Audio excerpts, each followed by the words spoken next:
Week 11 of the fantasy football season. Here's a few quarterbacks I have as sleeper options this week. The first quarterback, Tua, the Miami Dolphins. I know it hasn't been a great season for this Dolphin team.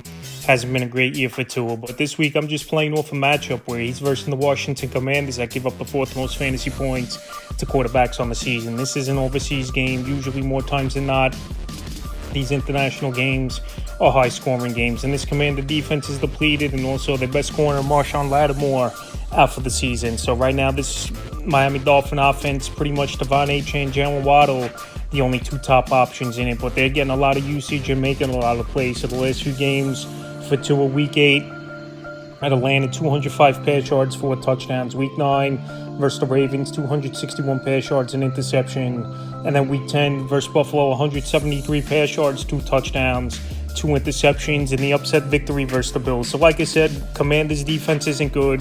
Tua's going out there, still making some plays down the field. The yards have been decent for the most part, but obviously turnovers and taking big hits has been a problem. But this week, if you need a sleeper option, I like Tua as one, and he's available in 80% of fantasy leagues still. Quarterback Marcus Mariota staying in the same game of the Washington Commanders. So Mariota, in the games he started this season for Jaden Daniels, I think he's gone out there and he's played pretty well in terms of fantasy football perspective. So the few games Mariota started this season, Week 3 versus Vegas, 207 pass yards, a touchdown, 40 rush yards, a touchdown, a fumble loss. Week 4 at Atlanta, 156 pass yards, 2 touchdowns, interception, 20 rush yards, 2-point conversion.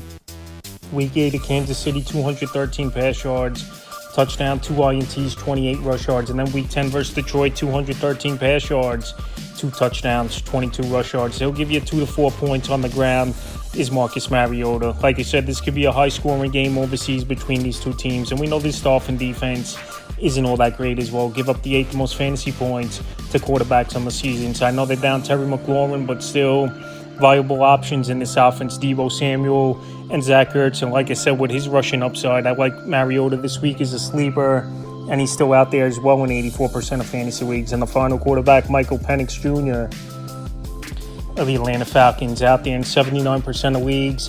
And when you got a number one wide receiver like Drake London, some weeks you're going to run into some point. You see Bijan Robinson, one of the best receiving backs in all pro football, and Kyle Pitts, a decent tight end. So the last few games for Penix, Week 7 at the Niners, 241 pass yards, a touchdown, a fumble loss. Week 9 in New England, after missing Week 8 game versus Miami, 221 passing, all 3 touchdowns to Drake London, 19 rush yards. And Week 10 in a matchup overseas versus Indianapolis, 177 pass yards, a touchdown, 2-point conversion, and a fumble loss. So this week, it's not a great matchup. And going back to Week 3, he had a bad game at this Carolina Panthers team, 172 pass yards, 2 interceptions in that one. But Michael Penix, he's been a better quarterback at home than he's been on the road. So this week with Carolina coming in, I know the defense, they've been grinding out some of these ball games. But like I said, when you got guys like Drake London and Bijan Robinson, it makes things a little bit easier, especially losing 2 tough ones the last couple weeks here. I think Michael Penix in this offense, they want to get off to a good start. And like I said, their offense has been better at home than it's been on the road. So that's a few quarterbacks I have as sleepers for Week 11 of the fantasy football season.